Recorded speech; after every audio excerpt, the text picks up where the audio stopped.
Teater Sanggar Cerita mempersembahkan serial Sandiwara Radio Babat Tanah Leluhur. Saatnya hampir tiba. Sebentar lagi rasa sakit itu akan tiba. Aku akan menghentikan semedi itu setelah aku mendapatkan tanda-tandanya. Babat Tanah Leluhur. Sebuah kisah kolosal dari tanah leluhur ratusan tahun yang silam di tanah Pasundan yang diwarnai dengan kekerasan, ambisi, keserakahan, iri dan dengki, serta cita-cita dan cinta anak manusia. Kau belum juga mengatakan siapa pembunuhnya. Aku akan memberikan balasan yang setimpal padanya. Babat Tanah Leluhur. Naskah disusun oleh Tisar Sponsen. Ide cerita Cece Suhyar. Teknik dan montase Yadi Enos. Musik oleh Haris Sabar dengan sutradara Thomas Age. Babat Tanah Leluhur didukung oleh artis-artis Sanggar Prativi. Chris Urspon sebagai Raden Sakapal Waguna, Mucus sebagai Kilanjo, Herman sebagai Arit Lungka, A.P. Burhan sebagai Surembangan, dan pembawa cerita Neni Sumardi.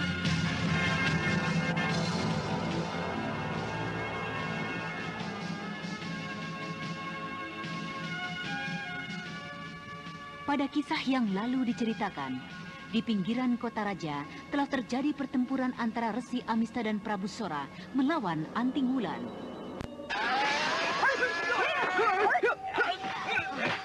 Aku tidak akan mungkin dapat mengalahkan mereka berdua. Gerak kilatku jadi tak ada artinya menghadapi mereka.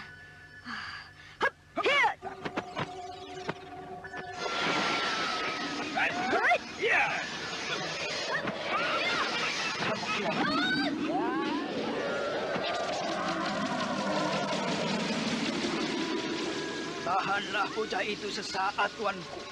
Saya akan menerapkan aji 5 bayang-bayang.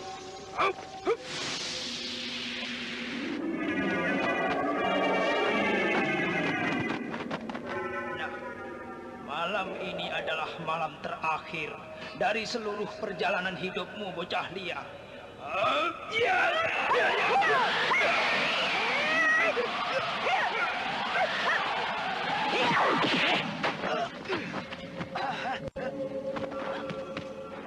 Aji Banyu Cakrabuana dari Prabu Sora bersiutan nyaring di antara gema dari pukulan-pukulan Resi Amista yang bagaikan prahara mendesak perempuan muda perkasa. Aji Banyu Cakrabuana dari gadis perkasa murid Resi Wanayasa itu kali ini menumpuk batu. Lawan yang kini dihadapi adalah Resi Amista dari India yang memiliki kekuatan gaib di antara deru pukulan-pukulannya. Pukulan-pukulan dari 5 pasang tangan, dari 5 bentuk Resi Amista. Sementara lawannya yang lain adalah Prabu Sora yang juga memiliki ilmu Banyu Cakrabuana sebagaimana yang dimilikinya. Sungguh hebat. Aku tidak dapat membiarkan saja. Bibi Anting Wulan terdesak hebat. Aku akan membantu sekuat tenagaku.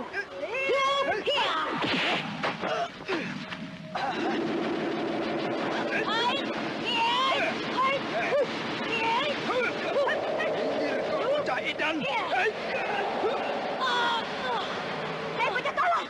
Tinggalkan tempat ini! Tidak, kita hadapi saja mereka bersama-sama. Ayo, si jahat! Kau hadapilah aku!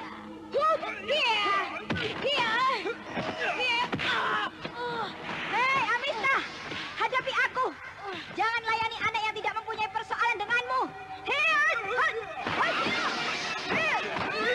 Amista, serang terus perempuan ini. Jangan berikan kesempatan sedikit pun untuk bernapas. Celaka. Agaknya Raden Purbaya mendapat celaka. Apa yang harus kuperbuat?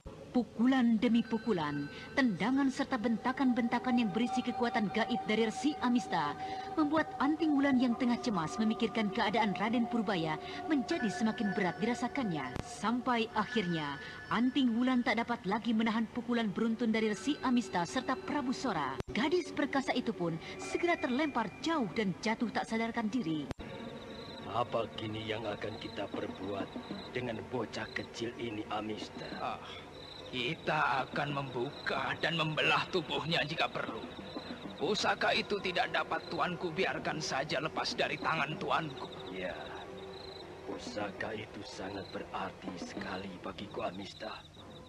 Itu adalah pusaka tanah ini, tanah Pasundan, yang merupakan perlambang kewibawaan serta kesejahteraan pemiliknya. Dan pusaka itu harus menjadi milikku, milik dari Indraprasta. Iya, marilah kita lihat keadaan bocah itu, tuanku.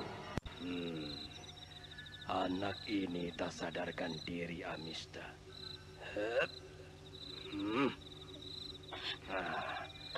Bagus, bocah. Sekarang kita bertemu kembali. Jika saat itu aku tidak berhasil mengungkapkan kekuatan yang berada dalam tubuhmu, maka malam ini aku harus berhasil. Dan jika tidak, aku tidak akan segan-segan lagi untuk membunuhmu. Benar, tuanku. Itu adalah satu-satunya jalan yang terbaik yang dapat kita tempuh, yang dapat kita buat untuk mendapatkan pusaka itu. Dan sekaligus mungkin kekuatan gaib yang bersarang dalam tubuhnya. Sekarang dengarlah, bocah. Aku tidak mempunyai waktu untuk bermain-main dan membuang waktu. Dan aku juga tidak ingin membawa-bawamu pergi.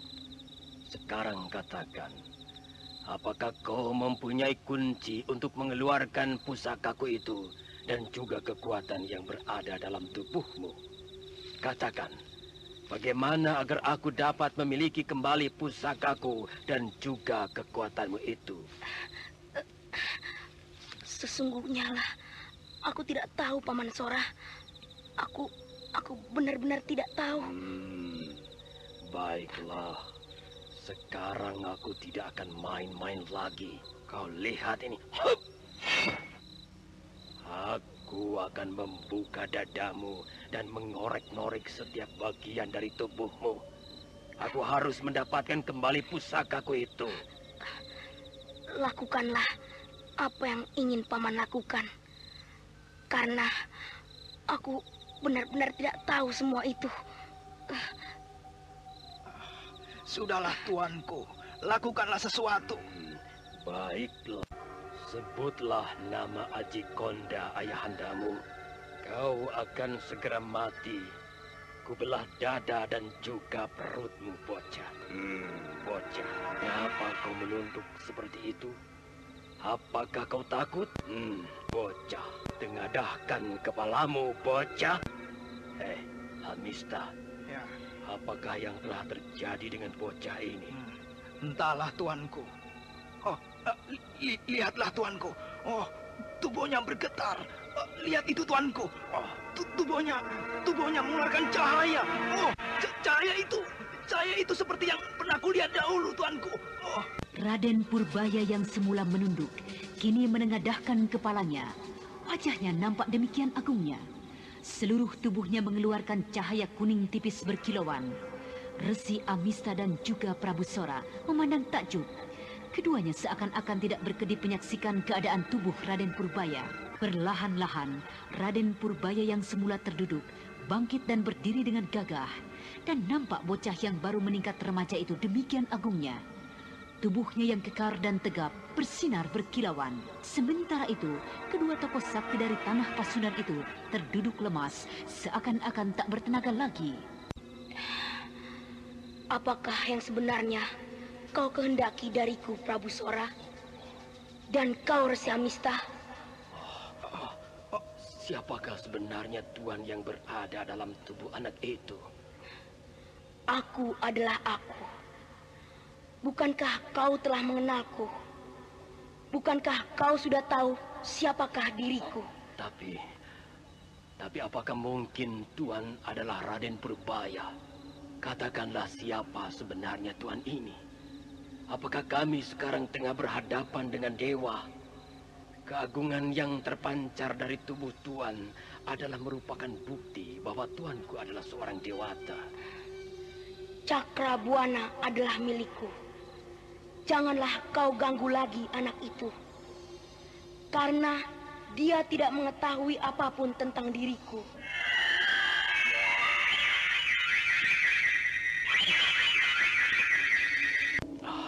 Marilah kita kembali saja, Amista. Iya, baiklah tuanku. Kita tinggalkan saja bocah ini. Ayo, mari tuanku. Malam sudah sedemikian jauh melewati puncak. Suasana di pinggiran kota raja menjadi sunyi kembali. Yang terlihat di keremangan bulan yang hampir penuh bersinar hanyalah dua sosok tubuh yang tergeletak tak berdaya dan seekor kuda putih yang meringkik-ringkik berusaha untuk menyadarkan tuannya. Beberapa saat saja Anting Wulan tidak juga menjadi sadar sampai akhirnya. Hei, Kek! Lihatlah itu di sana. Seekor kuda putih. Itukah kuda milik Anting Wulan? Oh iya. Kau benar. Ayolah kita dekati ke sana. Itu. Lihat Cempaka. Dua sosok tubuh tergeletak di rerumputan. Raden! Kek, benar. Ini Raden Purbaya. Hup! Cempaka dengan penuh perasaan cemas berusaha untuk menyadarkan junjungannya Raden Purbaya. Sementara itu Anting Wulan tengah ditangani oleh kakek Mamang Kurai. Luka anak ini cukup parah. Kasihan sekali.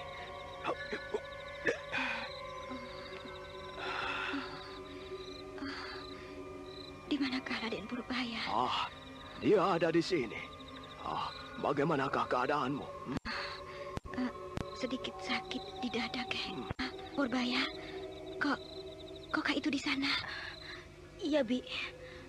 Saya di sini bersama dengan Kak Cempaka. Bagaimana keadaan Bibi? Baik-baik saja. Dan bagaimana keadaanmu? Saya tidak apa-apa, Bi. Bagaimana dengan kedua lawan Bibi? Apakah Bibi berhasil mengusirnya? Iya. Entahlah Purbaya. Aku tidak tahu apa yang terjadi kemudian. Mereka berhasil membuatku terlempar dan aku tak tahu lagi apa yang terjadi kemudian. Apakah kakek yang telah menolongku, Kek? Menolong siapa? Memangnya apa yang telah terjadi dengan dirimu? Jadi bukan kakek yang telah menolong saya. Lalu mengapa mereka tidak membunuh saya dan juga Raden Purbaya yang sangat diperlukannya? Siapa mereka? Apakah Prabu Sora? Iya, Prabu Sora dan Resi Amista. Iya. Aneh, mengapa mereka membiarkan kami tergeletak dan tidak berbuat sesuatu pun dengan diri kami?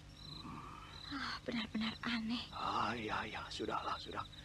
Malam sudah larut. Sebaiknya kita kembali saja. Kita cari tempat untuk beristirahat di desa terdekat. Ayolah. Setelah beristirahat di sebuah penginapan di kota terdekat menjelang tengah hari pada keesokan harinya, mereka melanjutkan perjalanannya kembali. Ayolah kau ikut aku kembali, Tolol. Kita akan selesaikan perhitungan kita. Maaf, Bi. Saya tidak dapat mengikuti Bibi lagi. Saya akan kembali ke Karang Sedana bersama dengan kakek dan Kak Cempaka. Lalu bagaimana dengan janjimu padaku? Saya memang berjanji akan menuruti kehendak Bibi. Dan itu sudah saya laksanakan. Saya telah mengantarkan Bibi ke Indraprasta ini. Jadi hanya sampai sekian saja janjimu itu? Saya memang berjanji akan mengikuti perintah Bibi. Tapi tentu saja tidak selamanya. Dengarlah, Anting Wulan. Kau adalah cucu muridku. Karena aku adalah guru dari Resi Wanayasa, gurumu. Aku minta dengan sangat agar kau mau mengindahkan kata-kataku. Saya, Kek. Saya Anting Wulan, siap mendengar. Dengarlah kata-kataku. Purbaya tidak pernah mengetahui tentang pusaka itu. Tapi jika kau ingin tahu tentang pusaka itu, sebenarnya lah pusaka itu telah masuk ke dalam tubuhnya. Baiklah, Kek.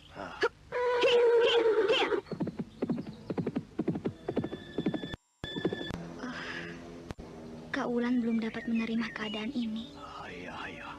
Anak itu memang keras kepala, keras hati.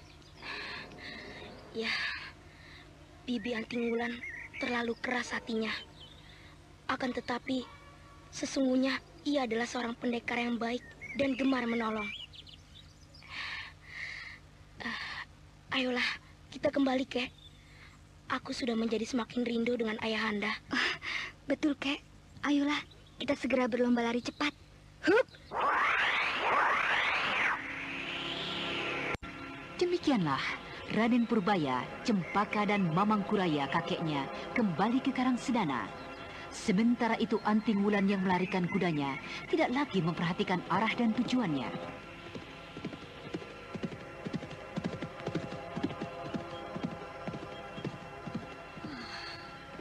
Semuanya hilang. Semua milikku yang sangat berharga telah lenyap. Pusaka pemberian Prabu Sana, serta Kakang Saka pun tak patut lagi kumiliki. Biarlah semuanya hilang. Hilang. Aku tidak peduli. Aku tidak peduli.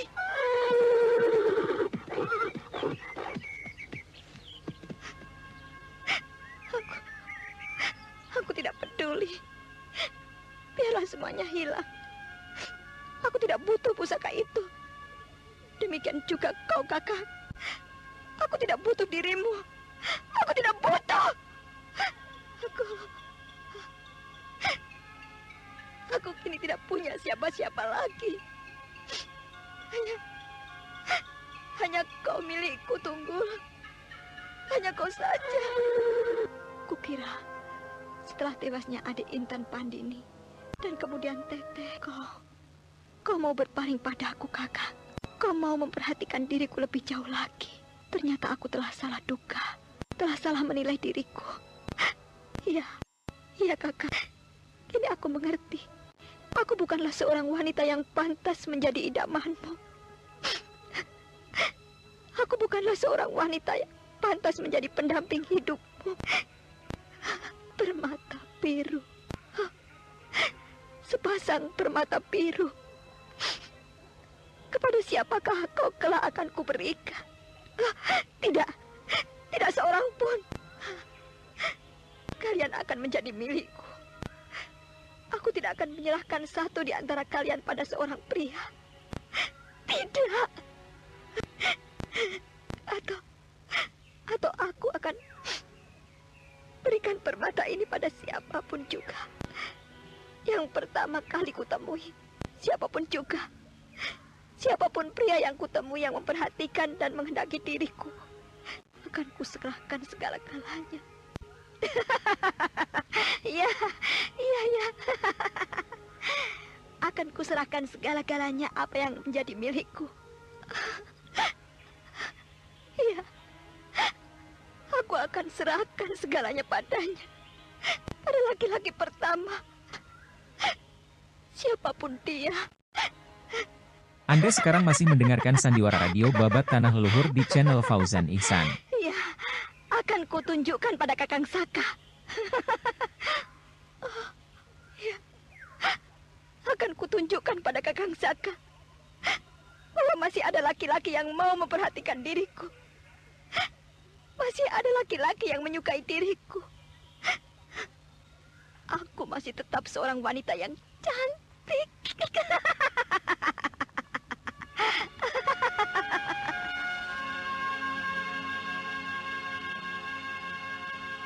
Anting Wulan gadis lincah dan manja. Gadis yang semula selalu diperhatikan oleh kakang-kakangnya di Gua Larang. Kini dalam kesendiriannya, setelah berkali-kali mengalami kegagalan dalam upaya meraih perhatian dan kasih dari kakangnya, Raden Sakapalwaguna, menderita satu pukulan batin yang teramat parah.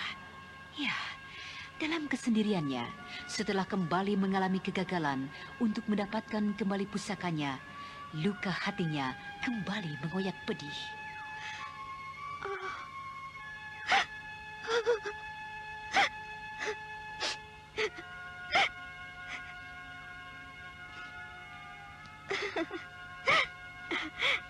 Kukira Kakang akan mau berpaling padaku setelah kembali sendiri. Aku persembahkan permata biru yang merupakan lambang cinta suci. Kakang, aku cinta padamu, Kakang. Aku cinta padamu. Aku cinta padamu.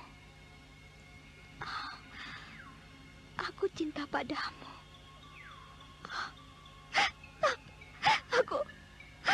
Aku benci. Aku benci padamu. Aku benci padamu, Kakang. Aku benci.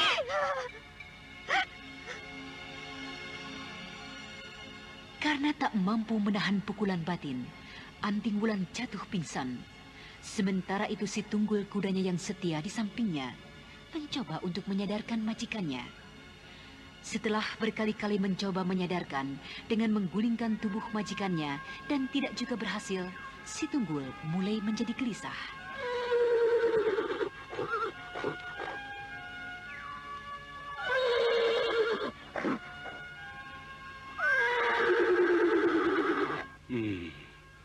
Aku mendengar suara ringkik seekor kuda di tengah hutan sana.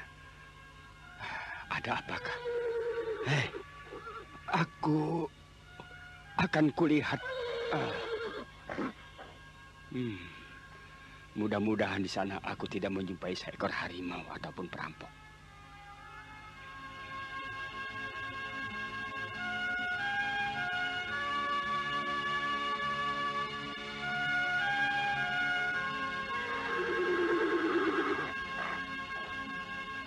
Oh, rupanya ada seorang yang mendapat celaka. Rupanya dia seorang wanita. Dan ini rupanya adalah kuda tunggangannya. Ya, apakah yang telah terjadi dengan gadis ini? Nona, sadarlah Nona. Nona, dia pingsan. Akan ku coba sadarkan dengan mengusapkan air di wajahnya. Ya, akan ku ambil air di parit itu. Setelah mengambil air dengan sehelai daun besar, laki-laki yang berusia kurang lebih 40 tahun itu kemudian mencoba menyadarkan Anting Wulan dengan mengusapkan air yang dingin di wajahnya. Dan beberapa saat kemudian... Siapakah kau? Siapakah kau di sana? Aku di kota kecil itu dikenal dengan nama Ki Palung. Aku adalah seorang hamba dari saudagar kaya raya di kota Jati Tujuh. Lalu siapakah kau ini, Nona? Apa yang terjadi dengan dirimu? Hanya kecelakaan kecil. Aku terjatuh dari kudaku. Terima kasih atas pertolonganmu. Namaku adalah Anting Wulan. Aku sedang dalam perjalanan. Keadaanmu masih lemah, Nona. Kukira sebaiknya kau jangan lanjutkan perjalananmu. Beristirahatlah beberapa saat di tempatku. Kau baik sekali, Kakang Palung. Terima kasih. Ayolah, Jati Tujuh tidak terlalu jauh. Kota itu ada di sebelah utara hutan ini. Mari. Oh ya, bawalah serta kudamu itu. Baiklah, Kakang Palung. Kakang, naiklah di belakangku. Aku naik bersamamu? Iya, bukankah kita akan berjalan bersama? Kakang mengundangku untuk beristirahat, bukan? Iya, baik. Hup. Tempat tinggal Ki Palung di sebuah kawasan pertanian besar milik Loh Barda, saudagar terkaya di kota Jati Tujuh. Sedangkan Ki Palung sendiri adalah merupakan salah seorang kepercayaan Loh Barda. Beberapa saat setelah pertemuan Ki Palung dan Anting Wulan. Apa aku tidak salah dengar? Kau akan menikah? Kau akan kawin? Benar, Tuanku Barda. Hamba akan menikah dalam waktu beberapa hari. Benar-benar tidak kusangka, Palung. Siapakah calon istrimu? Seorang janda muda ataukah seorang perawan tua? Mungkin dia adalah seorang perawan tua. Ya, kau benar-benar beruntung, Palung, mendapatkan kembali seorang perawan. Ya, sekalipun dia adalah seorang perawan tua. Kau beruntung, ya. Mengapa baru sekarang kau mau menikah? bukankah sudah sejak dulu aku sudah mendesakmu untuk segera berumah tangga? Cari seorang gadis ataupun seorang janda yang cantik. Tidak ada seorang pun yang menolak lamaranmu, Palung. Kau adalah orang kepercayaanku. Kau memiliki simpanan kekayaan yang cukup. Siapakah nama gadis itu dan dari desa manakah kau dapatkannya? Namanya adalah Anting Wulan. Anting Wulan. Oh. Sungguh-sungguh bagus nama itu. Anting Wulan. Anting Wulan. Dari mana kau dapatkannya? Dari desa Cangkuang. Ya, Cangkuang, tuanku. Desa Cangkuang. Iya, jauh sekali. Sebuah desa kecil di sisi timur hutan raya. Benar, tuan. Bagus, bagus. Selamat, Palung. Nah, uruslah segala keperluannya. Aku akan hadir pada saat upacara pernikahanmu dengan membawa hadiah besar untukmu, ya. Tapi satu hal, tanah pertanianmu jangan sampai terbengkalai karena perhatianmu pada istrimu itu, ya. Iya, saya berjanji tidak akan melalaikan tugas saya, tuanku. Bagus. Sekarang kau boleh pergi. Siapkanlah perayaan pestamu. Terima kasih, tuanku. Saya permisi. Benarkah kata-katamu itu Somar? Wah, benar, Tuan. Gadis itu ditemukan Palung di hutan raya. Cantik. Seberapa cantik menurut pandanganmu itu? Saya tidak berdusta, tuanku. Gadis itu adalah masih muda. Berumur tidak lebih dari 20 tahun. Wajahnya sawo matang. Manis sekali, tuanku. Bertubuh semampe, tapi gerakannya kelihatan gesit, tuanku. Mungkin dia adalah seorang gadis pendekar, tuanku. Somar bodoh. Somar buta kau. Awas ya. Aku tidak ingin kau permainkan dengan kebodohanmu dan pandanganmu itu. Baiklah. Sekarang aku ingin bertanya. Bagaimana kecantikan gadis itu dengan Surti simpananku? Surti gadis desa Kaliwungu simpananku itu. Bukankah kau pernah melihatnya? Coba. Surti. Tuanku, Surti memang cantik, tuanku. Tapi gadis itu yang dibawa Palung itu memiliki daya tarik yang luar biasa, tuanku. Setan kau, Komar. Bodoh, buta. Mungkin aku dapat mempercayai ada seorang gadis secantik yang kau katakan. Tapi jika gadis itu sampai mau menikah dengan Palung, duda tua dengan cacat kaki, aku benar-benar tidak dapat menerima. Kau pergi, bodoh. Pergi, tuanku. Jika memang kau hendak mencarikan aku wanita cantik, carilah yang sepadan denganku. Jangan kau tunjukkan wanita yang seharusnya menikah dengan Palung hambaku. Ayo pergi, setan. Pergi, bodoh. Buta. Baiklah, tuanku. Hamba pamit. Iya, pergi. Setan. Tuanku Barda. Oh, kau Icum. Ada apa? Oh ya, bukankah kau sekarang membantu di rumah Palung? Iya, benar, tuanku. Bagus. Sekarang ceritakan padaku tentang calon istri Palung itu. Ayo. Justru karena itulah saya menghadap tuan kemari. Saya ingin melaporkan sesuatu yang tidak pantas terjadi. Suatu kejanggalan. Jika tidak mau dikatakan sebagai suatu keajaiban. Apa maksudmu, Icum? Ki Palung akan menikah dengan seorang wanita yang sangat teramat cantik, yang hanya pantas untuk tuanku. Kau tidak mengigau, Icum. Kau tidak sedang bermimpi? Sesungguhnya lah hamba merasa kejadian ini bagaikan sebuah mimpi. 2 hari yang lalu, Ki Palung membawa tiba-tiba seorang wanita.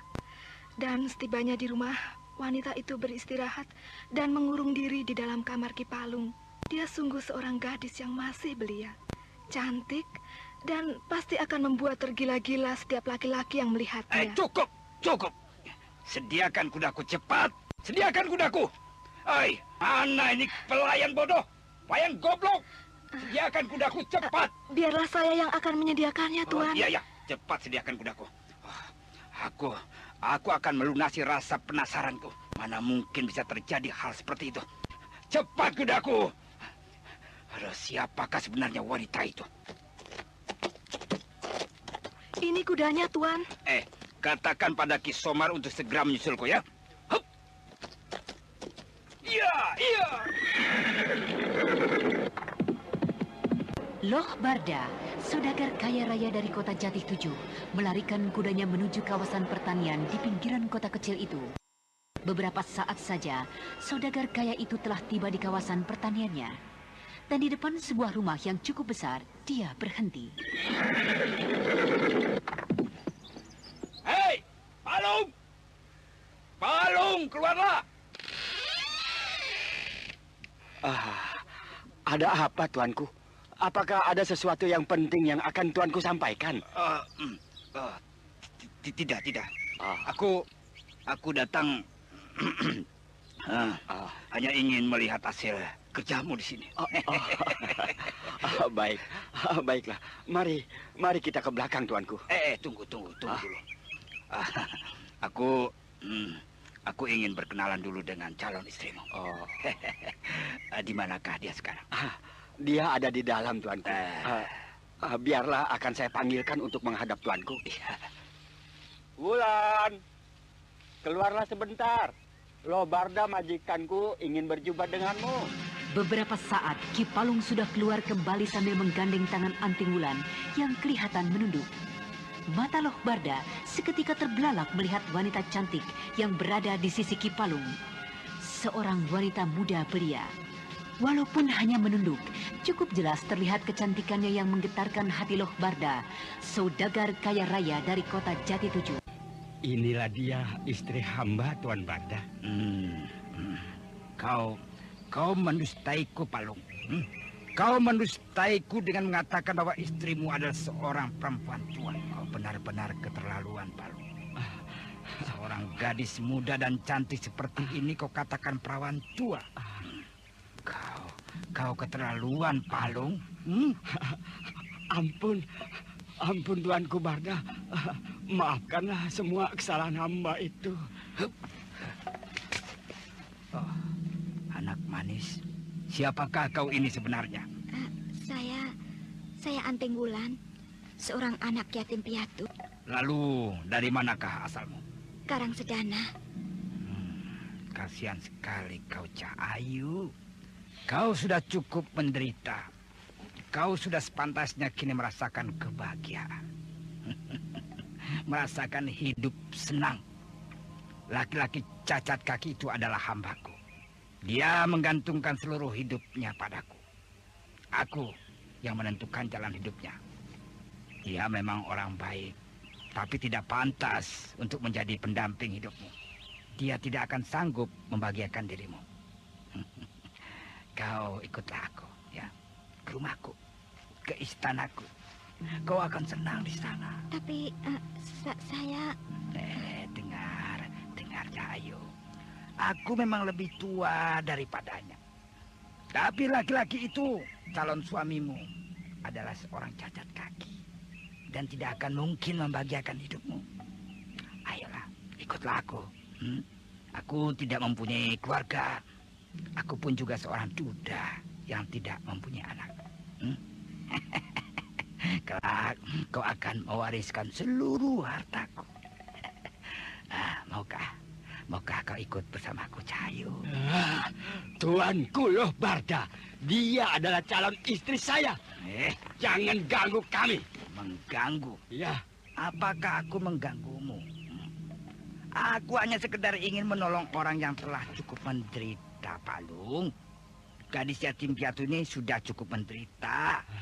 Aku akan mengajakmu tinggal bersama denganku. Saya tidak akan mengizinkan siapapun yang akan mengganggunya. Dia adalah calon istriku. Bagaimana jika dia sendiri yang menginginkannya? Coba, bagaimana? Bagaimana jika dia sendiri yang menikah denganku, Palung? Maaf. Apapun yang akan terjadi, saya tidak akan mengizinkan seorang pun mengganggu wanita itu. Mengganggu Anting Wulan, calon istri saya. Oh, kau berani padaku, Palung. Kau akan melawanku? Saya tidak peduli. Bacul puntung. Kerbau dungu. Manusia tidak tahu terima kasih. Aku sudah menghidupimu. Lalu kini apa balasanmu? Hendak melawanku? Iya, jika tuanku hendak mengganggu kami. Ada apa tuanku? Palung, kau menghunus golokmu di hadapan Tuan Lohbarda. Ada apa ini tuanku? Ada apa? Kau tidak usah mencampuri urusanku, Kakang Somar. Somar, ringkus Palung ini. Dia telah bersikap kurang ajar di hadapanku. Baik tuanku Barda. Kemarilah Ranting Wulan. Berdirilah di belakangku. Tidak. Kau diamlah saja di sini bersama aku, Cahayu. Ki Palung menjadi semakin geram melihat calon istrinya ditarik dan kemudian didekap oleh Lohbarda majikannya. Laki-laki Anda sekarang masih mendengarkan Sandiwara Radio Babat Tanah Leluhur di channel Fauzan Ihsan. Bergerak ke sini. Bunuh kau laki-laki tua hidung belang. Ya. Palung, jangan kurang ajar kau Palung. Kau hadapilah aku dulu. Langkai mayatku, baru kau dapat mengganggu Tuan Lohbarda.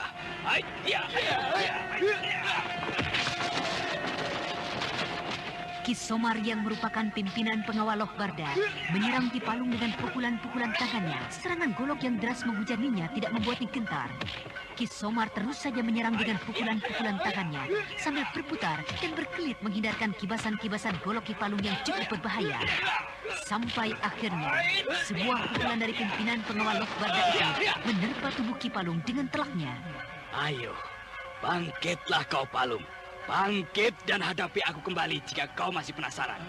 Ikat dia dan masukkan ke dalam gudang itu, Somar. Cepat. Tuan Lohbarda, apakah saya boleh meminta sesuatu? Oh, boleh.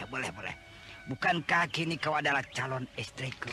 Bukankah kau bersedia menjadi istriku? Iya, saya bersedia menjadi istri Tuan. Tapi saya minta Tuan, jangan mengganggu Ki Palung. Jangan menyiksa dia, karena dia telah berbuat baik. Telah menolong saya. Palung, dengar itu. Karena kebaikan calon istriku, kau kubebaskan dari hukuman. Kau boleh kembali bekerja padaku. Tetapi, jika sekali lagi kau bersikap khianat seperti tadi padaku, aku tidak akan mengampunimu lagi. Nah, kembalilah sekarang ke bilikmu. Sembuhkanlah luka-lukamu. Somar, ambilkan kuda itu untuk calon istriku. Baik, Tuan. Lohbarda kemudian memerintahkan Somar untuk mengambil kuda putih yang ternyata adalah si Tunggul untuk tunggangan Anting Wulan.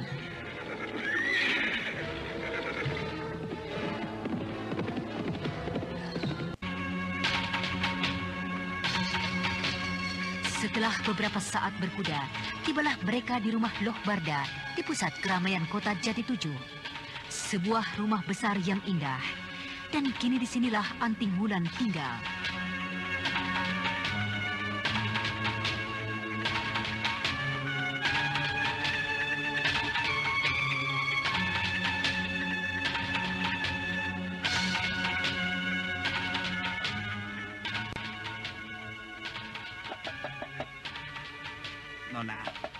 Nona Wulan, bukalah pintu kamarmu. Ada sesuatu yang ingin kubicarakan.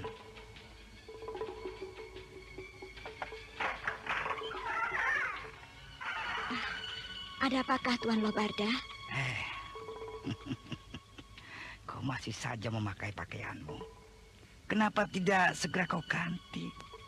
Bukankah dalam almari itu aku sudah menyediakan belasan pakaian yang bersih dan indah untuk.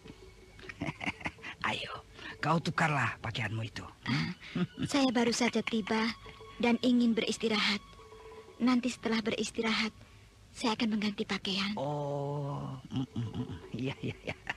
Tidak apalah. Cahayu. Aku merencanakan akan melangsungkan pernikahan kita beberapa hari lagi. Apakah kau setuju? Apakah tidak terlalu cepat untuk sebuah pesta pernikahan yang ramai? Sebuah pesta pernikahan yang besar. Oh. Kau inginkan sebuah pernikahan yang besar? Ya, aku setuju. Aku akan mengulangi kebesaran pesta sebagaimana pernikahanku dengan istriku dulu. Ya, kau pantas untuk mendapatkan pesta besar itu. Karena kau akan kujadikan istriku yang sah. Kau benar-benar cantik dan membuatku tergila-gila. Oh, hampir saja kau masuk ke dalam lumpur kotor, Bulan. Lepaskanlah tangan saya ini, Tuan. Kita belum menikah. Apa nanti kata orang? Kata pelayan-pelayan Tuan. Apa dia berani? Iya, memang dia tidak akan berani menceritakan semuanya. Tapi dengan demikian, dia dapat mengambil kesimpulan bahwa Tuan dan juga saya bukanlah manusia baik-baik. Saya kira Tuan bukanlah jenis manusia kotor seperti itu. Iya, kau benar, Cahayu. Kau benar. Kita akan menikah dengan upacara suci di hadapan Dewa Agung. Nah, sekarang pergilah Tuan dari kamar ini. Biarkanlah saya beristirahat. Saya sudah teramat lelah. Ya, baiklah Cahayu, manisku, sayangku.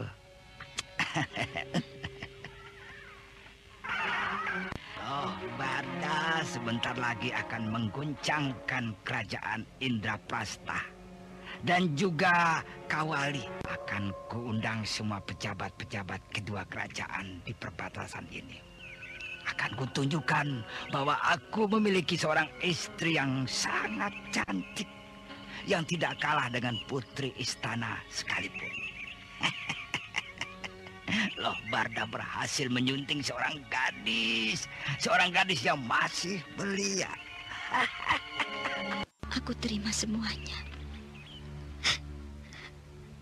Aku terima siapapun yang menghendaki diriku. Kini Loh Barda begitu tergila-gila padaku. Aku menerimanya. Aku bersedia menjadi istrinya. Akan kutunjukkan pada Kakang Saka dan juga pada semua orang tentang diriku bahwa aku bukanlah wanita yang seperti mereka bayangkan, yang selalu tergila-gila pada laki-laki, pada Kakang Saka. Masih ada dan masih banyak laki-laki yang menyukaiku. Dan aku telah membuktikannya.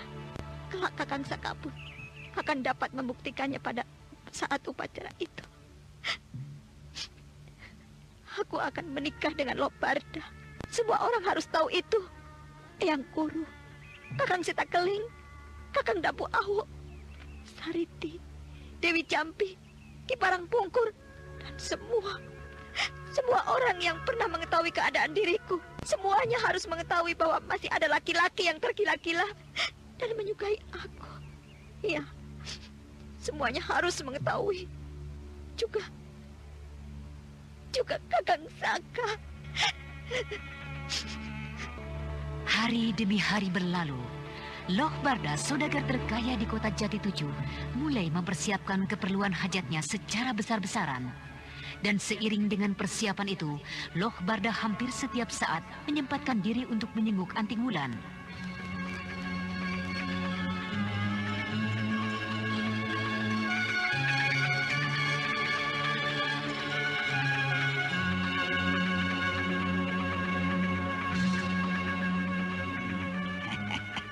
Apakah kau tidak ingin berjalan-jalan berkeliling kota? Melihat tanah pertanianku, juga ternak-ternakku. Lebih dari 3 hari kau mengurung diri terus-menerus di kamar ini. Ayolah, hiburlah hatimu dengan berjalan-jalan. Kita akan berkereta berkeliling kota. Atau jika kau mau, kita akan pergi jauh keluar kota, menikmati indahnya pinggir hutan raya, serta bukit-bukitnya yang indah. Terima kasih Tuan Loh Barda. Biarlah untuk sementara saya di dalam kamar saja. Bukankah Tuan tidak keberatan? Tentu. Sama sekali ya aku tidak keberatan. Kau boleh berbuat sesuka hatimu ya. Ya memang di kamar ini cukup menyenangkan. Taman di luar kamar terlihat jelas dari jendela ini. Indah sekali ya. Tuan Loh. Anting Wulan istriku. Istriku tersayang. Tuan, janganlah Tuan menyakiti saya. Pelukan Tuan membuat saya tak dapat bernafas. Maafkan aku, kasihku. Tuan, menyingkirlah dari kamar ini, Tuan. Jangan ganggu saya. Kita belum lagi menikah. Bocah Ayu, aku tak sabar lagi menunggu. Aku tak sabar lagi. Hari-hari itu benar-benar mempermainkan diriku. Aku tak sabar lagi. Bara dalam dadaku ini seakan-akan telah membakar hangus tubuhku. Wulan, istriku. Loh Barda yang tidak dapat menguasai dirinya lagi terus memeluk dan menciumi wajah Anting Wulan. Hingga beberapa saat Anting Wulan tidak juga berhasil melepaskannya. Tetapi ketika saudagar itu sudah semakin jauh bertindak. Dengarlah Tuan Loh Barda. Saya sudah bersedia untuk menjadi istri Tuan. Tapi saya harap Tuan tidak berbuat terlalu jauh sebelum upacara pernikahan. Jika Tuan masih juga hendak memaksakan kehendak Tuan, Tuan akan menyesal. Karena saya akan bertindak dan mencabut kembali janji saya itu. Saya akan tinggalkan Tuan. Sejenak Loh Barda ternganga melihat sikap calon istrinya itu yang berdiri dengan gagah serta kedua kaki terpentang. Sikapnya yang tegas dan penuh kepercayaan diri membuat Loh Barda tetap berdiam di tempatnya, memandang Anting Wulan dengan pandangan yang tak habis mengerti. Dan pikirannya terguncang manakala ia melihat tangan gadis yang berada di hadapannya meremas hancur ranjang kayu yang tebal. Tinggalkanlah kamar saya ini, Tuan. Jika Tuan Loh Barda masih menghendaki diri saya, jika Tuan Loh Barda masih ingin menikah dengan saya, pergilah, Tuan. Pergilah. Anda sekarang masih mendengarkan Sandiwara Radio Babat Tanah Leluhur di channel Fauzan Ihsan. Pandainya sangatlah tinggi. Apapun dan siapapun dia, aku telah beruntung. Mendapatkan seorang gadis cantik dan berilmu tinggi sebagai istriku.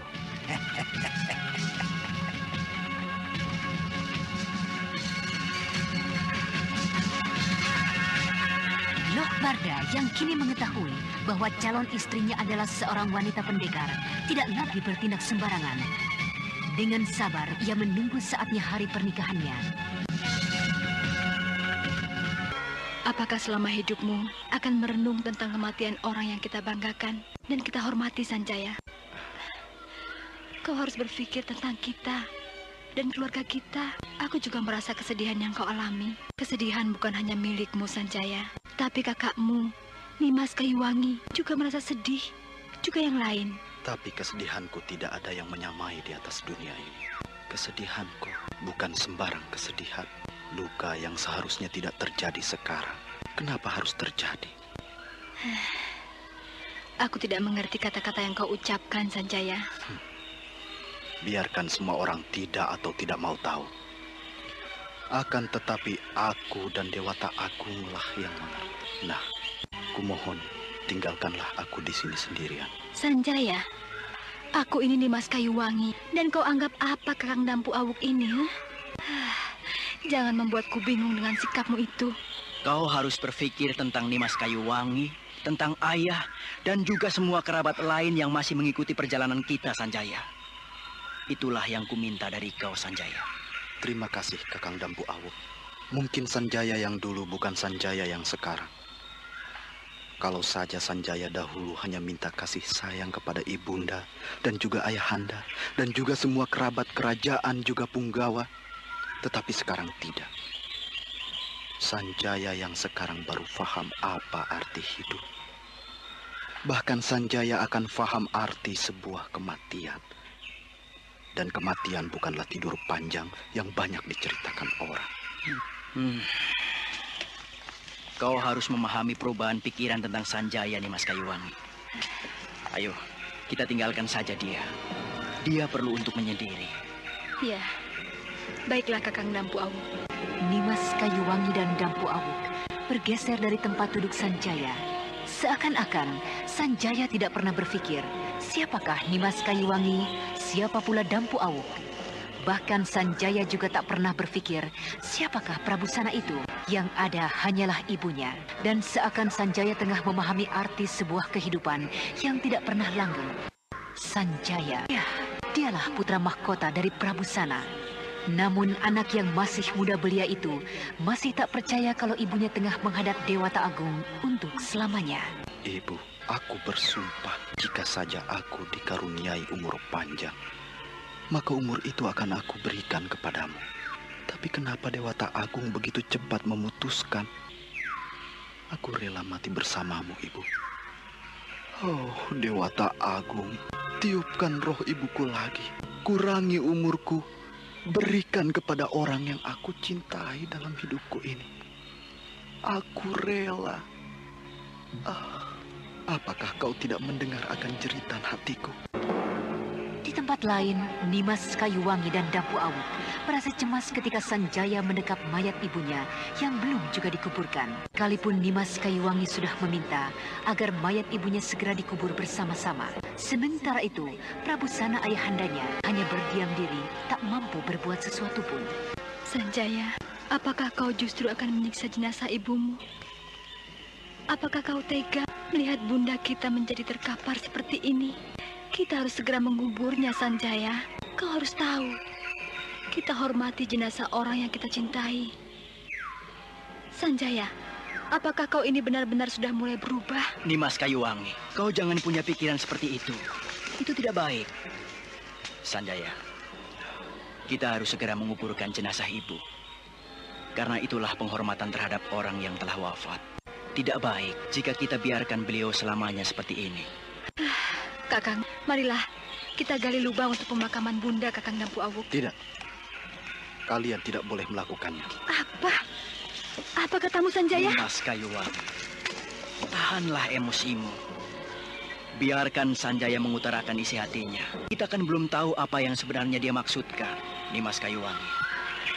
Kau jangan menuruti emosimu. Tapi kau harus tahu perasaan Sanjaya. Apakah itu namanya adik yang patuh kepada saudara tuanya, Kakang Dampu? Apakah itu namanya adik yang bisa menghargai pendapat orang tuanya? Setiap orang yang hidup di atas bumi ini memiliki kekuatan pikiran sendiri-sendiri. Mempunyai hasrat yang tidak diketahui oleh orang lain. Maksud Kakang, apakah Kakang Dampu justru akan mengikuti jejak Sanjaya? Sanjaya, apa sebenarnya yang kau inginkan dengan jenazah ibu? Apakah kakak Nimas Kayuwangi sudah selesai untuk mempersoalkan aku? Apa? Jadi kau... Ayo terus. Silahkan. Silahkan kakak Nimas Kayuwangi memarahi aku hingga kakak Nimas Kayuwangi puas. Untuk mempersoalkan Sanjaya hingga dunia ini menjadi kiamat. Ayo. Ayo. Silahkan kakak Kayuwangi mempersoalkan Sanjaya. Sekarang, silahkan kalian menjauh dari jenazah ibu ini. Dan aku mohon sekali, kalian dengan rela meninggalkan tempat ini. Kalian bisa melihat Sanjaya berbuat sesuatu. Apa maunya Sanjaya itu sebenarnya? Kalau tadi dia memeluk ibunya erat-erat, tapi kenapa sekarang tidak? Dan malah menyuruh kami meninggalkan tempat ini. Aku tidak tahu, apakah Sanjaya ini benar-benar mengalami goncangan jiwa ataukah... Sanjaya, bagaimana kalau kita gali tanah untuk pemakamannya? Kita pergunakan peralatan yang ada. Maaf, apakah aku harus mengulangi perkataanku, Kakang Dampu Awuk, Kakak Kayuwangi? Iya. Nimas Kayuwangi, biarkanlah Sanjaya berbuat sesuatu. Tidak, Sanjaya. Aku tidak mau pergi dari sini sebelum jenazah ibu kita terkubur. Aku adalah anaknya. Maka aku juga berhak atas pemakamannya. Pergilah kau dari sini kalau kau tidak mau menguburkannya. Aku dan Kakang Dampu bisa menguburnya sendiri. Ayo pergi. Aku tidak suka punya adik seperti kau. Kau yang harus pergi, Kakak Kayuwangi. Apa? Katakan sekali lagi, Sanjaya. Maafkan aku, Kakak Kayuwangi, jika kata-kataku terlalu berani. Ini adalah permohonan Sanjaya yang terakhir kali. Tinggalkan Sanjaya dan jenazah ibu di sini. Kalian berdua boleh pergi atau melihat dari tempat yang jauh. Kau keras kepala, Sanjaya. Baik, tapi aku ingin mendengar apa yang hendak kau lakukan. Katakan. Tak seorang pun yang boleh menguburkan jenazah ibuku, kecuali aku. Sanjaya, aku akan membantumu bersama Nimas Kayuwangi. Aku adalah anak laki-laki dari Ibunda Kanti. Maka akulah yang berhak menguburnya. Maaf. Nimas Kayuwangi dan Dampu segera meninggalkan tempat dengan perasaan tidak mengerti kenapa Sanjaya berkata bahwa ibunya akan dimakamkan sendiri tanpa bantuan orang lain. Sementara itu Prabu Sana ayahandanya hanya dapat memperhatikan saja sikap putranya. Dengan peralatan yang ada, Sanjaya terus menggali tanah untuk pemakaman ibunya sendirian dengan cucuran keringat membasahi pakaian yang ia kenakan. Sesaat, Sanjaya berhenti karena merasa telapak tangannya panas. Tanganku telah memerah. Padahal tanah ini begitu keras dan sekarang baru kudapatkan sedalam lutut. Tapi tanganku menjadi, telapak tanganku menjadi lecet dan berair. Tidak, sekalipun telapak tanganku akan remuk, aku akan makamkan almarhum ibuku. Ya, sekalipun hujan dan badai mengguyurku, aku akan terus menggali. Ya, sekalipun petir akan menyambarku, aku harus mampu membuat makam ibuku. Karena tempat yang aku gali adalah rumah masa depan yang abadi. Tubuhnya dan arwahnya tentram di surga luka yang kekal. Sanjaya, istirahatlah kau. Biar aku dan Kakang Dampu Awuk yang menggantikan. Sanjaya, kau harus istirahat. Aku telah bersumpah kepada Dewata Agung bahwa aku akan memakamkan ibu almarhum sendirian. Tapi tanganmu sudah pecah-pecah. Padahal tanah ini cukup keras, Sanjaya. Aku merasa puas jika telapak tanganku pecah karena menggali tanah ini, Kakak. Kumohon kau sudi meninggalkan tempat ini. Bantulah aku dengan doa-doamu agar dosa almarhum ibu kita diampuni oleh Dewata Agung, Kakak Kayuwangi. Sanjaya, adikku. Jangan kau menangis. Air mata yang tertumpah di tempat ini akan membuat almarhum ibu bersedih. Ambillah tanah yang terkena air matamu. Akan kuambil, Sanjaya. Adikku.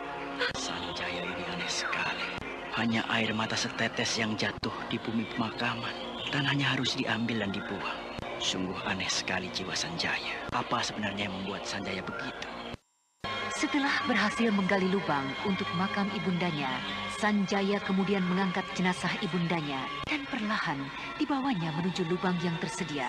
Prabu Sana ayahandanya, Nimas Kayuwangi serta Dampu Awuk mengikuti dari belakang. Sementara itu langit di atas hutan kecil itu menjadi mendung. Matahari tertutup oleh awan tebal, seakan-akan turut berduka atas kesedihan Raden Sanjaya setelah berhasil mengebumikan ibundanya. Sanjaya menengadahkan kedua tangannya ke atas. Atas nama almarhumah ibuku dan juga saudara-saudaraku dan juga orang-orang yang pernah berarti dalam hidup almarhumah ibuku, terimalah beliau di sisimu. Tempatkan beliau di sorga loka, surga yang telah kau janjikan untuk orang-orang yang kau cintai. Kita harus segera melanjutkan perjalanan, Sanjaya. Nimas Kayuwangi, lihatlah, matahari sudah berada di batas cakrawala barat. Sebentar lagi akan datang senja. Marilah, kita songsong perjalanan kita ini dengan semangat yang baru. Percayalah, bahwa kehidupan yang baru menanti kita. Ya, benar apa yang kau katakan, Kakang. Sekarang masalahnya, kita harus menuruti kehendak Sanjaya. Karena bagaimanapun, kita sebagai saudara tua harus mengalah apa yang menjadi kemauannya. Selama kemauan itu baik dan benar, dan tidak menyusahkan orang lain, Kakang. Bagaimana, Sanjaya? Apakah kita harus melanjutkan perjalanan sekarang juga? Dan kita terus berjalan ke arah timur? Ya, siapa tahu di daerah yang baru ada tempat untuk... Perasaanku memang begitu, Kakak. Kita tetap menuju arah timur. Kita berangkat sekarang, Sanjaya. Kita akan persiapkan perlengkapan, serta bekal-bekal dalam perjalanan untuk menuju daerah baru. Iya, memang seharusnya begitu, Kayuwangi. Tapi biarlah aku yang mempersiapkan. Biar aku yang mempersiapkan perlengkapan itu, Kakang. Baiklah, Kayuwangi. Anda sekarang masih mendengarkan Sandiwara Radio Babat Tanah Leluhur di channel Fauzan Ihsan. Kita bersujud kepada Bunda sebelum kita berangkat melanjutkan perjalanan ke arah timur. Semoga kita akan segera sampai ke perbatasan antara Pasundan dan Sanjaya, Nimas Kayuwangi dan Dampu Awuk segera meninggalkan tempat makam ibunya yang telah dihormati sesuai dengan kepercayaannya. Dan kini mereka menuju arah timur melalui daerah perbukitan yang tidak begitu tinggi seperti daerah-daerah yang pernah dilaluinya. Ketiganya terus menuju arah timur. Namun belum begitu lama ketiga orang itu meninggalkan tempat makam ibunya. Ada perasaan yang mengganjal dalam benak serta pikiran putra mahkota itu. Sementara matahari sudah berada di balik pegunungan, hanya cahaya semburat merah jingga yang tampak dari kejauhan. Ada apa, Sanjaya? Kita beristirahat 5 palagi, Sanjaya. Kita masih mampu bertahan untuk menempuh 5 palagi. Karena bulan sabit sudah mulai membesar. Ada apa, Sanjaya? Ada yang mencurigakan Kakak Kayuwangi. Itu hanya perasaanmu saja, Sanjaya. Udara senja ini agak aneh. Padahal biasanya tidak seperti ini. Apakah ini hanya berdasarkan perasaanku saja? Sanjaya memandang di sekeliling tempat di mana dia menghentikan kudanya. Sementara angin bertiup dengan kencang. Dan ketika Sanjaya memandang jauh, tiba-tiba di belakang Sanjaya terdengar suara kemerosotan semak yang mengejutkan. Suara apakah yang terlempar di semak-semak? Baiklah, aku akan dekati tempat semak itu. Sanjaya, mundurlah kau. Apakah aku tidak salah lihat? Bukankah itu bentuk tubuh? Mayat. Sanjaya tetap melangkahkan kakinya. Dampu Awuk dan Prabu Sana cepat mendekatinya. Ketika tiba di tengah semak belukar itu, keempat pelarian itu menjadi terkejut. Benarkah kau, ibuku? Dewa yang agung. Apakah kau tidak menerima jasad ibuku? Tidak, Ibu. Benarkah kau tidak menerima jasad ibuku, Dewa yang agung?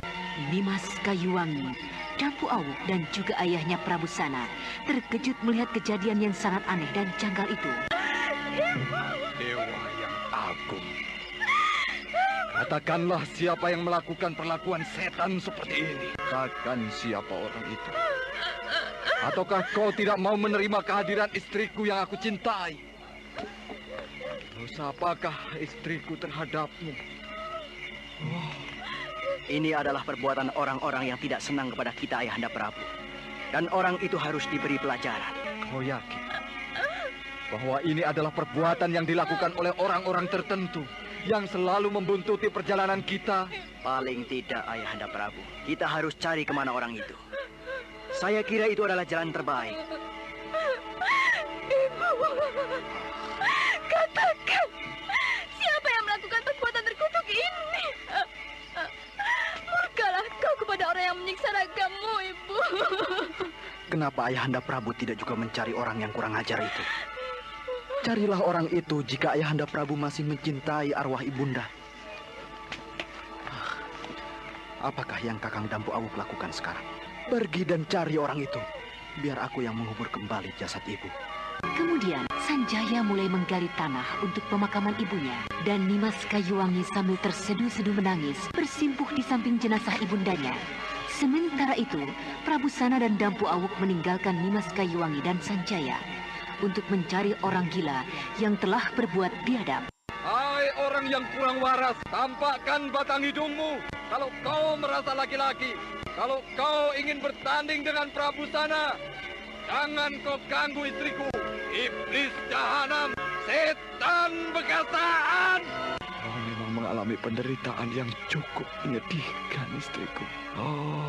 Dewata yang agung, ampunilah aku. Kau menemukan tanda-tanda orang mencurigakan Dampu Awuk? Saya telah mencari di sekeliling hutan ini, Ayahanda Prabu. Bahkan saya telah mencoba menemui beberapa orang di hutan ini. Juga ada yang mau mengerti. Apa keterangan mereka? Mungkin hutan ini ada penjaganya. Di mana tanahnya tidak rela untuk dimakamkan orang yang lahir di bumi Galuh. Saya telah meminta keterangan, Ayahanda Prabu. Tapi semua tidak ada yang mengerti. Ya saja mereka mengatakan bahwa terkadang ada yang aneh. Begitu menurut mereka. Ada yang mustahil di hutan ini. Berapa orang yang kau temui itu? Hanya 2 orang, Ayahanda Prabu. Itu pun seorang perempuan yang sudah tua dan seorang bocah berusia 5 tahun yang sedang mencari kayu bakar. Sungguh benar-benar aneh. Mungkin menurut pertimbanganku, bisa juga Dampu Awuk. Penguasa hutan ini tidak rela jika tanahnya dimakamkan oleh orang lain. Sehingga mereka mengambil jenazah ibumu kembali dari kuburan itu. Bukankah kau melihat? Pemakaman itu pun belum lama dilakukan. Dan yang lebih aneh lagi, kenapa membuangnya dekat dengan perjalanan kita setelah kita meninggalkan tempat pemakaman itu? Maaf, Ayahanda Prabu. Saya belum bisa menerima alasan yang Ayahanda Prabu ajukan. saya akan mencari Sisik Melik lagi. Di dunia ini memang penuh hal-hal yang ganjil dan aneh, Dampu. Seseorang boleh mempercayai masalah tahayul, tapi tidak juga harus dipaksakan, ataupun sekalipun tidak percaya sama sekali. Tapi kenyataannya jelas dan banyak. Baiklah, Ayah. Aku akan mencarinya, sekalipun hingga larut malam. Apakah Sanjaya masih belum selesai? Sanjaya ingin menguburkan kembali jasad ibunya, tanpa ingin dibantu oleh orang lain. Benar-benar aneh sikap anak itu. Kuminta kau segera kembali ke tempat pemakaman itu sebelum bulan sabit tenggelam. Baiklah, Ayahanda Prabu. Saya akan mengindahkan perintah Ayahanda Prabu.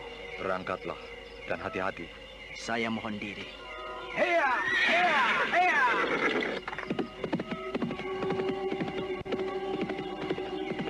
Benarkah kata perempuan tua yang diceritakan Dampu Awu itu? Di hutan ini sering terjadi hal-hal yang aneh. Mungkinkah? Baik, kalau itu memang yang harus terjadi. Manusia di atas jagat raya ini hanya sebagai alat yang tidak punya daya dan kekuatan yang lebih. Sanjaya, Ya, tidak bolehkah aku membantumu dalam menggali tanah makam ini? sebentar lagi juga sudah selesai. Lihat, dalam lubangnya pun juga sudah setinggi aku. Berarti sebentar lagi ibu harus dimakamkan. Sekarang tinggal membuat aras, tempat pembaringan ibu. Tapi aku kasihan melihat telapak tanganmu yang mulai menggelembung. Dan pecah-pecah itu rasanya pasti panas. Ya. Dan Ya, rasanya memang panas, Kak. Tapi panasnya telapak tanganku adalah keteduhan hati dan jiwaku. Bila aku bisa memakamkan ibu tanpa bantuan orang lain. jika suatu saat ibu mengalami hal yang serupa, apakah kau juga berbuat yang serupa? Ya, aku telah berjanji kepada penguasa jagat raya ini. Selama aku bisa dan mampu, aku akan berbuat. Karena dialah orang yang kuanggap paling suci di atas bumi ini. Karena dialah yang melahirkan aku, yang mengandungku, dan yang merawat serta mendidikku tanpa ada balas jasa dariku. Sanjaya, Berdoalah agar Kakang Dampu dan Ayahanda Prabu menemukan orang itu. Dan aku akan tetap membuat aras tanah pemakaman ini. Sanjaya, balutlah telapak tanganmu dengan selendang kain ini. Terima kasih. Aku tidak memerlukan itu. Tapi aku ingin merasakan seluruh telapak tanganku ini pecah akibat pemakaman ibunda. Sanjaya, Sanjaya, kau pingsan, Sanjaya. Oh, tolong Kakang Dampu Awuk, Ayahanda Prabu, Sanjaya pingsan, tolong. Ada apa nih, Mas Kayuwangi? Apa yang terjadi? Bunda Sanjaya pingsan, Kakang. Sanjaya roboh setelah selesai memakamkan Bunda Permaisuri. Sebaiknya kita bawa ke tempat yang lebih aman. Bukankah udara malam kurang enak bagi kesehatan tubuh? Ayo, kita angkat, Kakang. Sanjaya tidak apa-apa. Ia hanya pingsan karena rasa lelah di tubuhnya. Mungkin penguasa hutan ini tidak rela jika tanahnya dimakamkan orang lain seperti bunda kita, Kakang. Semula aku berpikiran begitu nih, Mas Kayuwangi. Tapi sekarang tidak.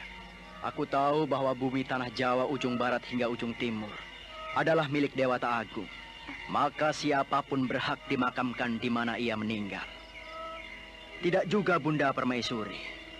Apalagi beliau mendapat penghormatan sebagai putri Permaisuri. Tapi kenyataannya begitu, Kanda Dampu. Kita memang boleh percaya tentang tahayul itu. Aku memang berhasil menemui 2 orang pencari kayu bakar di hutan ini. Katanya hutan ini kadang-kadang memang ada yang ganjil. Apakah kata-kata orang itu bisa kau percaya? Aku kurang yakin. Biasanya penduduk pedalaman seperti perempuan yang kutanyai itu suka membesar-besarkan permasalahan. Itu yang tidak membuat aku percaya. Padahal kejadian itu tidak ada sama sekali.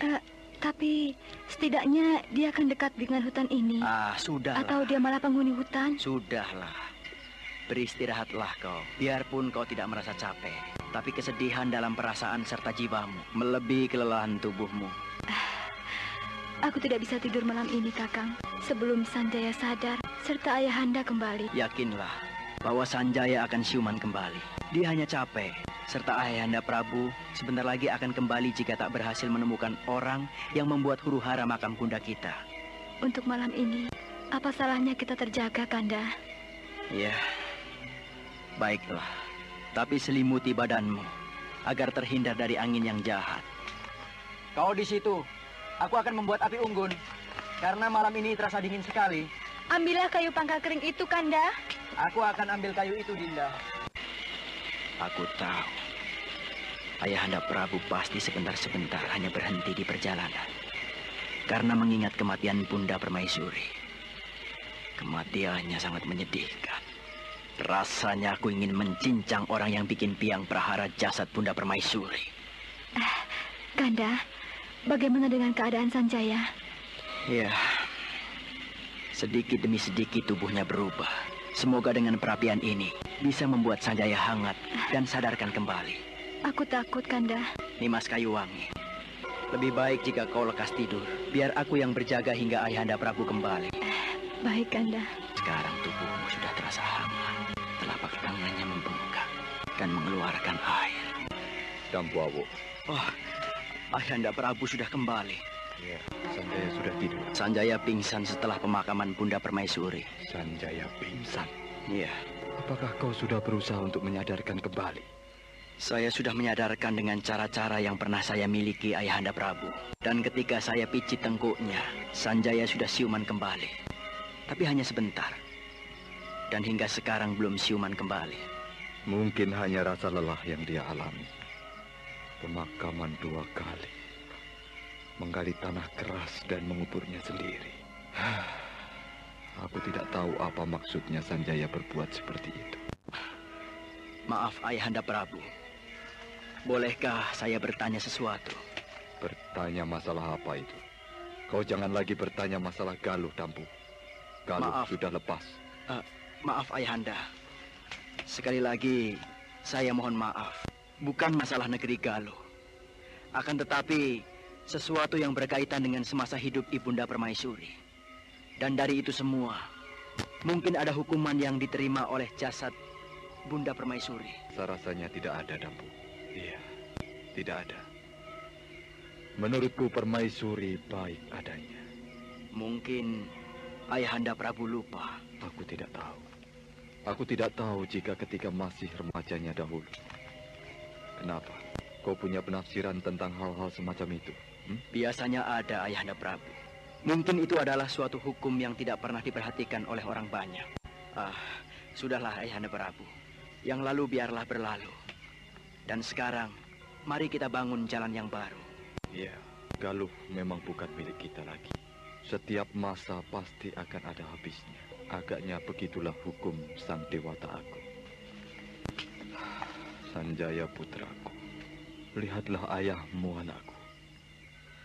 Maafkan ayahmu. Ketiganya telah kumpul kembali. Hanya dengan perapianlah mereka menjaga makam Permaisuri. Sementara Sanjaya masih saja pingsan. Nimas Kayuwangi mencoba untuk tidur, tetapi ternyata dia tidak bisa juga. Belum lagi malam mencapai puncaknya. Sanjaya, dia telah siuman. Hendak kemanakah kau, Sanjaya? Kau mengikut anakku. Sanjaya, tunggu Sanjaya. Sanjaya, kembalilah. Biar saya yang mengikutinya, Ayahanda Prabu. Hati-hatilah, Dampu Awu. Agaknya dia hendak ke makam ibundanya. Iya, kau benar. Dia menuju ke makam ibundanya. Ibunda, Ananda bersalah. Pastilah Bunda mati membawa rasa penasaran yang teramat sangat. Bunda meninggalkan kami dengan membawa rasa penasaran yang telah Bunda pendam sekian tahun.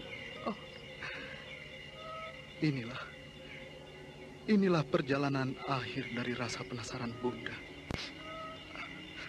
Semoga Bunda dapat menghapus, dapat melenyapkan rasa penasaran itu. Prabu Sana menunduk sedih mendengar kalimat-kalimat yang keluar dari mulut putranya. Sementara itu, Nimas Kayuwangi serta Dampu Awuk saling pandang dan bertanya dalam hati. Ya, keduanya tidak mengerti dengan semua keluhan Sanjaya. Beberapa saat mereka tenggelam dalam angan-angan sambil mencoba untuk menafsirkan kata-kata Sanjaya. Tapi lamunannya terjaga oleh bisikan Prabu Sana. Bersalah, Ananda bersalah, Bunda. Menyingkirlah kalian. Kembalilah ke api unggun tempat kita semula. Biarkan aku bersama Sanjaya. Baiklah Ayahanda. Mari Kanda Dampu. Apa maksud Sanjaya dengan rasa penasaran ibundanya sekian tahun? Keluhan yang dibisikkan itu seakan-akan juga merupakan pendaman rasa penasarannya. Apakah ia mengetahui hubunganku sejak dahulu? Bunda. Akan kucoba untuk menanyakan padanya. Sanjaya anakku, bolehkah aku duduk dan bicara berdua dengan... Untuk apa ayah bicara dengan saya? Untuk menyelesaikan masalah kita. Untuk mengembalikan hubungan kita sebagaimana semula. Kau adalah putraku laki-laki tertua, Sanjaya. Kau adalah puncak tumpahan harapanku. Puncak harapan dari aku, ayahandamu. Dan juga kakek nenek serta cikal bakal pendiri, pembangun kerajaan Galuh. Padamu telah aku tumpahkan harapan itu, Sanjaya. Janganlah harapanku dan juga harapan-harapan mereka menjadi hancur dan sirna karena hubungan kita saat ini. Karena sikap dan perbuatanku. Marilah kita bicara, nak. Kita bicara untuk menyelesaikan semua ganjalan-ganjalan yang ada dalam dirimu dan juga dalam diriku. Saya tidak mempunyai ganjalan apapun yang akan mengkhawatirkan ayahanda. Semua ganjalan-ganjalan itu telah sirna sekarang. Dibawa masuk ke dalam tanah. Dibawa ibunda menghadap sang penguasa. Sanjaya anakku, apa sebenarnya yang kau ketahui tentang diriku dan diri ibundamu? Banyak, sangat banyak ayahanda. Sangat banyak?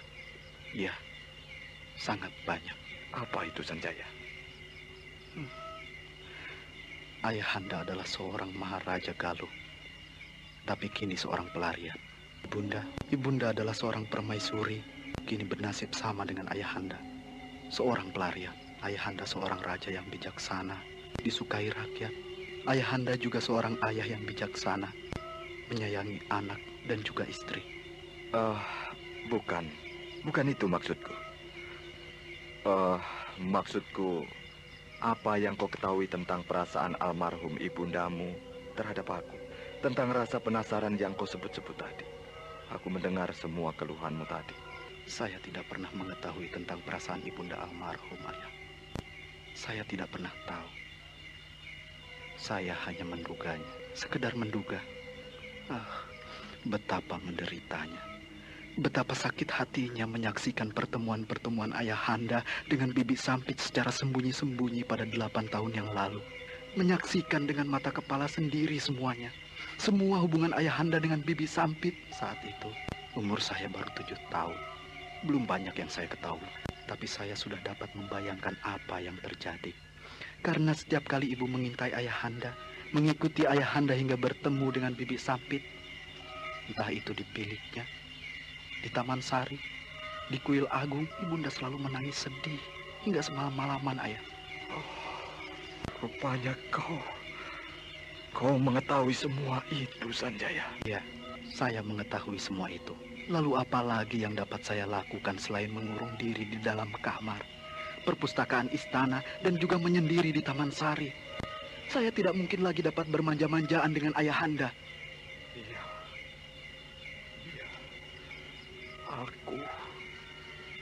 Aku memang bersalah kepada kalian semua.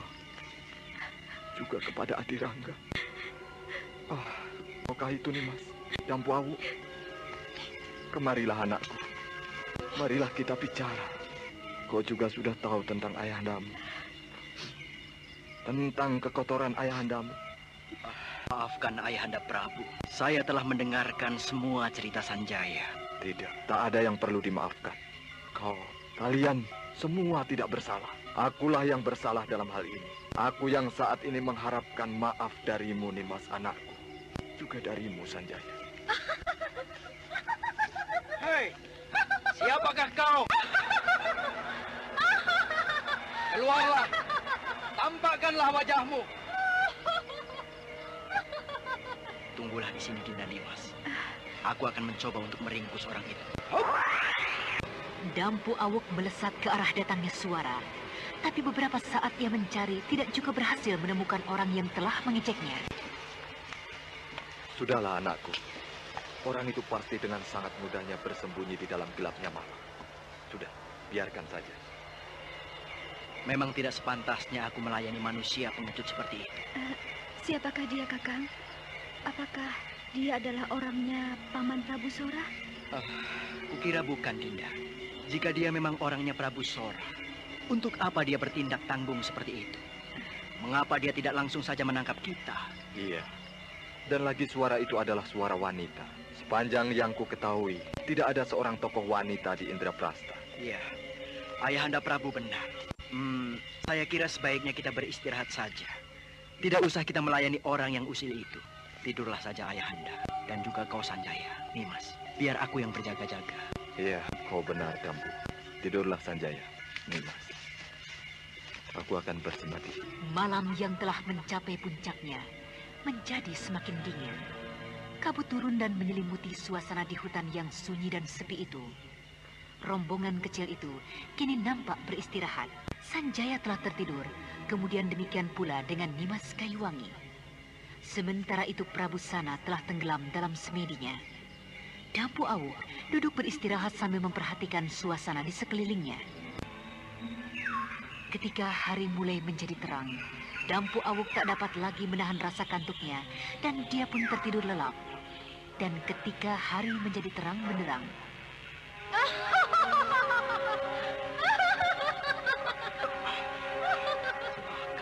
aku tertidur.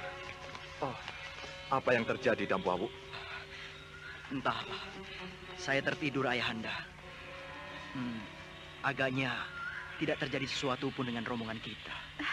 Kanda, siapakah sebenarnya wanita itu? Apa maksud dia, Kanda? Mengganggu kita dengan tawannya. Entahlah, aku tidak tahu, Dinda. Hai, iblis wanita! Jika kau memang bukan seorang pengecut, tampakkanlah dirimu. Mari kita bicara. Keluarlah!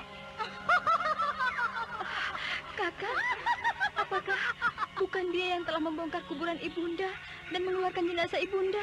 Iya, kau benar, Dinda. Aku pun menduganya demikian. Memang, agaknya kau benar. Pastilah wanita iblis itu yang telah mengganggu ketentraman istriku. Setan! Hai, iblis wanita! Apakah kau yang telah mengganggu jenazah Ibunda Permaisuri? Jika ya, bagaimana? Apa yang akan kalian perbuat dengan diriku? Setan! Iblis jahat! Tampakkanlah dirimu. Dan marilah kita bertempur hingga 1000 jurus. Ayo!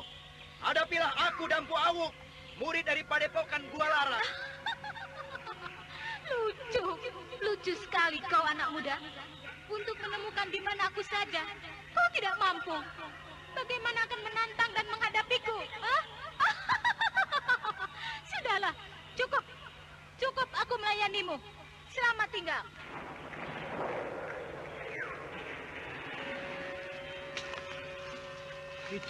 Itu aku melihat bayangannya berkelebat ke arah selatan. Iya, itu ke arah sana. Marilah kita mencoba mengejar wanita itu. Iya, kita harus menemukan wanita iblis yang telah mengganggu makam dan juga jenazah Ibunda. Kita coba untuk mengejarnya ke selatan. Tapi ingatlah, Sanjaya tidak dapat berlari cepat sebagaimana kita. Biarlah kita berjalan biasa. Mudah-mudahan kita akan berhasil bertemu dengan iblis wanita itu dan meringkusnya. Ayolah Ayahanda, Sanjaya, kita segera berangkat. Rombongan kecil itu pun kemudian meneruskan perjalanannya ke arah selatan, mencoba untuk mencari wanita yang diduganya telah mengganggu jenazah Permaisuri Prabu Sana. Tidak beberapa lama kemudian, mereka pun tiba di sebuah kota. Sebuah kota yang kecil. Tanpa mereka sadari, beberapa orang yang bertampang kasar mengikutinya dari pinggiran kota hingga tiba di penginapan. Kang, kita berhasil menemukannya, Kang. Bagaimana? Apakah kita akan bertindak sendiri meringkusnya atau mengabarkan ini pada Kakang Kandis? Kukira berbahaya sekali mengambil tindakan sendiri. Jika tidak ada murid dari Gua Larang itu, kita bertiga pasti akan dapat meringkusnya. Tapi murid dari Gua Larang itu harus kita perhitungkan dengan sebaik-baiknya. Kincir metunya tidak dapat kita buat main-main. Ya, baik. Jika begitu, segera saja kita beritahu Kakang Kandis. Kita akan menangkapnya malam ini juga. Siapa yang harus memberitahu Kakang Kandis? Aku atau... Kau saja, Adi Santet. Biar aku bersama Adi Jumala menunggu dan menjaga mereka di sini. Baiklah, Kakang Taji. Aku akan segera pergi. Jangan lupa. Ceritakan tentang pemuda dari Gua Larang itu. Kuharap Kakang Gandhi sendiri yang datang turun tangan menghadapinya. Kang, apakah Kakang Taji takut menghadapinya, ha? Menghadapi pemuda dari Gua Larang itu? Ha? Bukankah Kakang juga anggota Ning Sewu, ha? Sudahlah. Jangan mengejekku. Aku dapat saja merontokkan gigimu sekarang. Maaf, Kang. Maaf. Aku cuma bercanda. Maafkan aku, Kang. Ayo, sana cepat. Pergilah. Baiklah, Kang. Aku pergi. Malam ini juga kita harus berhasil meringkus mereka. Hadiah besar sudah menanti kita. Berhati-hatilah. Jangan sampai mereka dapat menduga dan mengetahui rencana penyerangan ini. Laki-laki tua yang dipanggil dengan nama Kakang Taji bangkit dari tempat duduknya dan kemudian memandang melalui jendela ke arah penginapan tempat rombongan kecil pelarian itu menginap.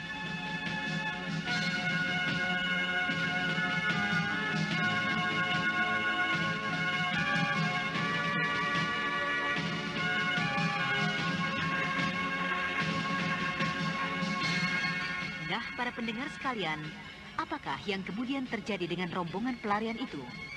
Apakah mereka akan berhasil lepas dari kepungan tersebut? Dan siapakah wanita misterius yang selalu datang dan mengejek mereka?